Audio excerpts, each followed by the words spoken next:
Later, Henry stopped at Edward's station.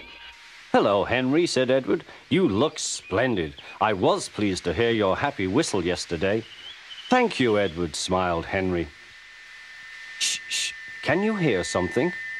"It sounds like Gordon," said Edward, "and it ought to be Gordon.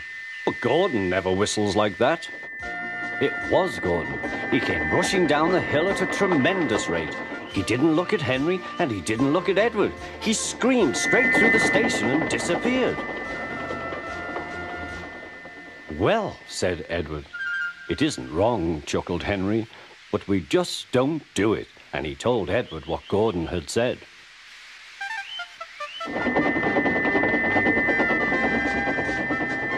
Meanwhile, Gordon screeched along the line.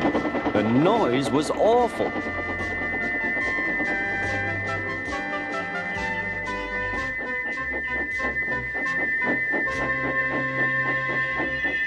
At the station, everyone held their ears. The Fat Controller held his ears too. "Take him away," he bellowed, "and stop that noise."